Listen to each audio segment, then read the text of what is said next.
Well, let me say this unequivocally. I think President Trump made the right decision for America to attack Iran's nuclear weapons program.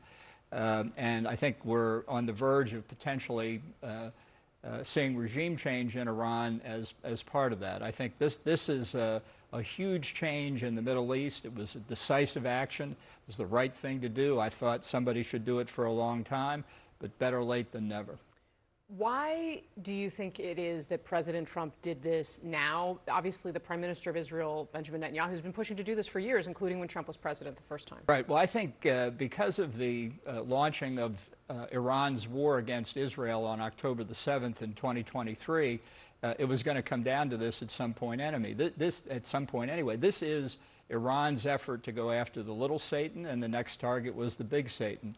So Israel really faces an existential threat from a nuclear Iran. But Iran is not just Israel's problem. Iran is the world's problem. It's particularly the U.S. problem. And we have now acted against this nuclear proliferation threat. It's clearly the right thing to do. And if Netanyahu is going in first, help persuade the president, so much the better. So you've obviously been in these rooms. You've seen how President Trump makes decisions. We heard late this past week that it was going to be a 2-week timeline. Do you think, considering the timing of this, that 2-week timeline was just a ruse? Well, he said up to 2 weeks, and I thought that was a pretty clear giveaway. As I say, I would have done this a long time ago.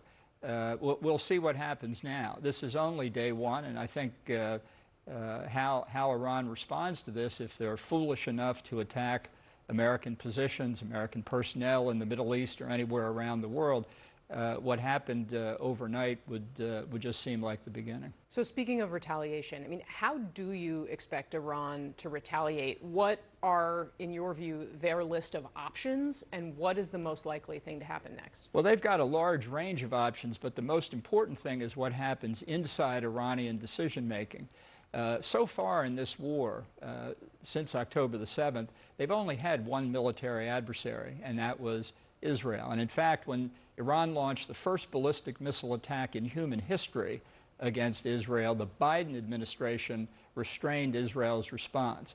And even the second response in October was somewhat restrained. I think if I were an Iranian general now, seeing my terrorist proxies pounded by Iran, seeing the Assad regime in Syria fall, seeing my ballistic missile and nuclear weapons programs lying in ashes, I'd be saying to myself, do I really want to take on a second military adversary in the form of the United States?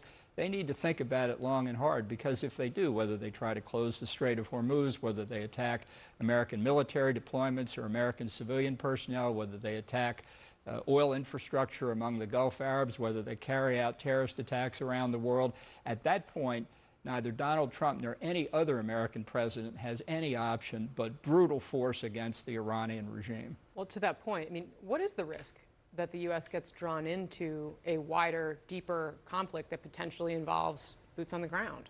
Well, I don't think there's any question of boots on the ground. The only conflict, there's only one adversary we face here, and that's Iran. And their military capability is being decimated as we speak. I think the regime is very vulnerable. I've called for regime change for a long time. I think the regime is weaker now and was weaker before October 7 than at any point since 1979.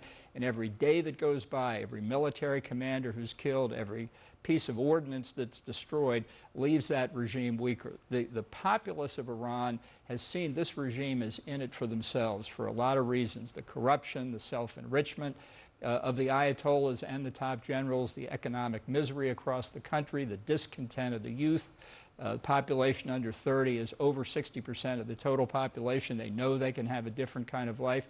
And since the Mahsa Amini murder 2 years ago, 50% of the population has basically demonstrated they don't think the Ayatollahs really do speak with the word of God when it comes to female dress codes. This regime is in trouble, and after last night, it's in even more trouble. You, of course, have personal experience with this. You were the target, are the target of an assassination attempt. The president stripped your Secret Service, your law enforcement protection when he came into office. Do you face greater risk today from the Iranians, and do others who face similar personal threats on American soil face greater threats today? Yeah, I think we do. I think it's not just me, of course. It's a list of people that the Iranians have targeted. And it's not just present and former government officials. It's Iranian Americans, people in the Iranian diaspora. This is a terrorist regime.